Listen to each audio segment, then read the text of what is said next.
All right. Good? Okay.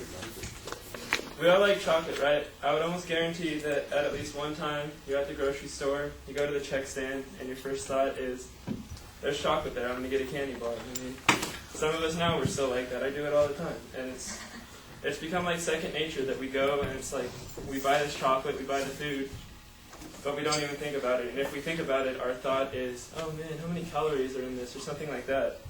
But we don't think about what the real issue is, and the issue is how this chocolate is made and where it comes from.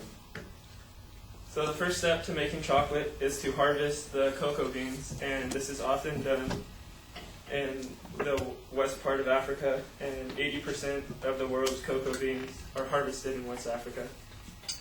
And this is the part that takes the most labor. It takes 400 beans to make 1 pound of chocolate. And to do this, they have to get the pod off the tree, pry it open, and scoop the beans out with their hands. And there's about 40 beans in a pod, so it takes about 10 pods to make a pound. So it's a lot of work, it's really hard work, but the problem is the people that are doing this work are oftentimes more slaves than workers, and they're treated like slaves. And these people are mainly children, and they work 12 hours a day or more, and the only food they're given is maybe just a little bit of food to get them by, so they can keep working for profit, and so they could get these beans to sell and eventually make the plantation owner rich. So, as well as opening your eyes to the evils of the cocoa harvesting industry,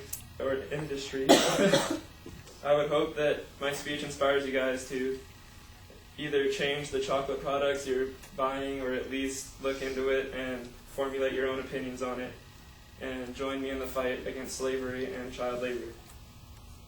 So more and more people are continuing to like chocolate, and the demand for chocolate is rising. And it's leaving major companies like Hershey's or Mars or Nestle to find cocoa beans for as cheap as they can. So where do they go to find them cheap? They go to these African countries, and the main one is the Ivory Coast, and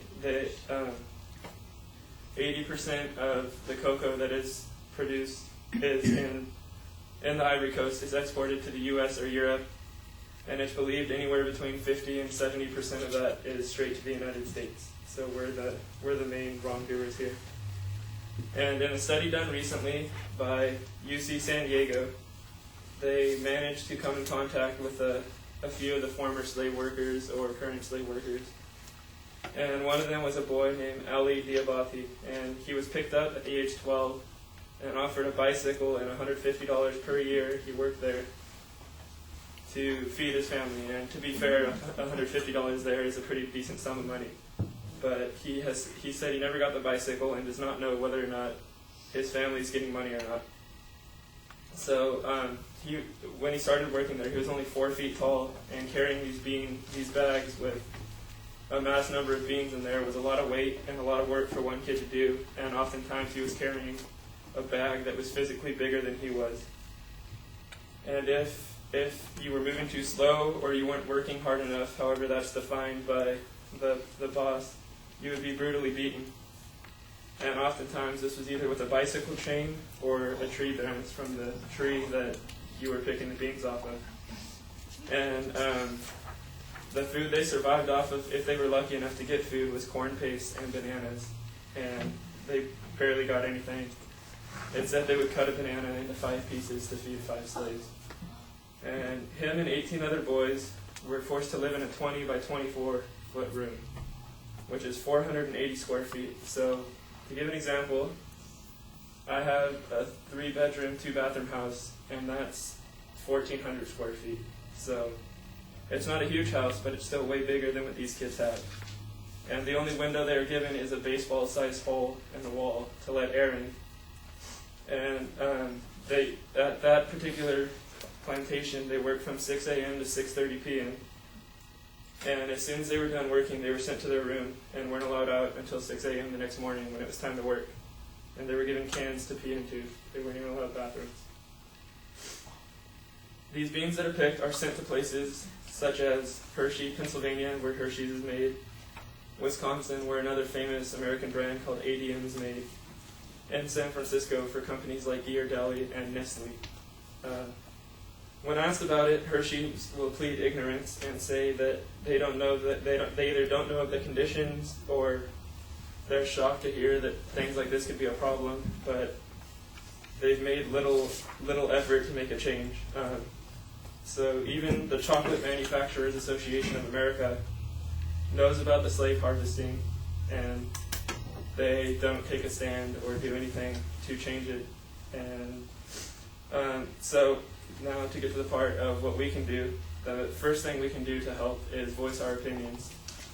Due to numerous complaints from customers, Nestle has changed their cocoa imports. They are believed to still get some from the Ivory Coast, but they have changed at least half of it to places that use a more fair system of labor. And the easiest solution for us to do, obviously, is go to the store and buy different chocolates. And the way you know which chocolates are good is on the label of the chocolate bar, there will be it's usually a green triangle, and it'll say this chocolate is fair trade or this product is fair trade. And basically fair trade, it's a movement that's been starting, and it's chocolate that's guaranteed is harvested by workers that are paid a reasonable salary to do the work. And it is more expensive, usually about $1 or $2 more per bar, so it is a big difference for us. But really, when you think about it, we can't just put a cost on the lives of these kids. And it's not always kids, but mainly as young as 9 and usually between 12 and 16.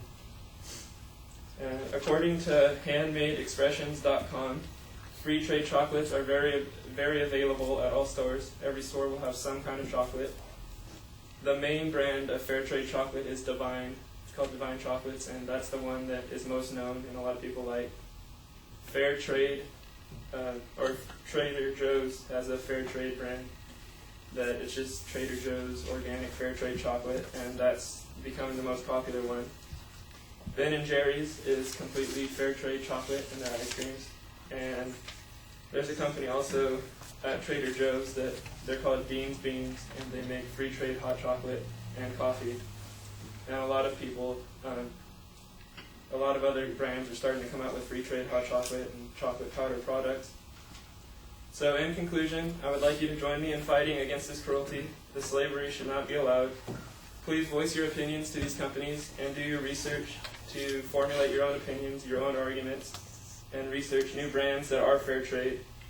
And don't be afraid to spend an extra $1 or $2 on these fair trade products. Next time you buy chocolate, make sure that along with a great taste of chocolate, you are getting the satisfaction of taking a stand against something that us as Americans should know how evil slavery can be. Thank you.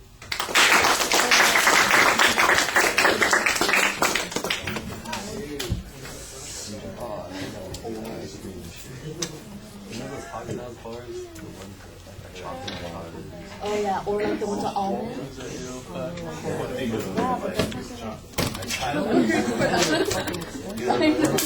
Like you go to the Have we had where we that? going?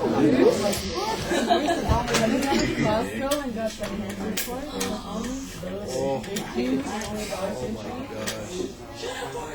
Skylar, what did you think? All right, just a minute. Didn't Skylar provide peer evaluation? Yeah, we moved her up there. Ryan, did you do an evaluation, an oral evaluation?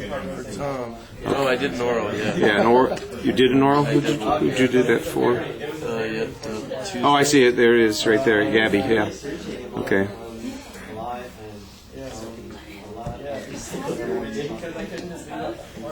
I guess there was a deal she wasn't going to be here or something. I forget what it was. Yeah, there was something going on. Jackson, are you here?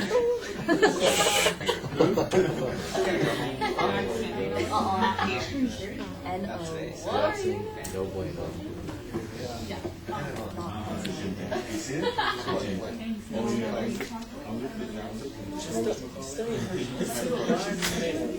You're down to bed.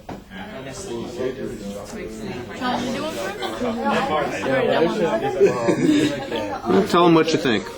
Alright, I thought your speech was pretty good, just that you didn't really have like any variation in your voice. It was just like pretty monotone. But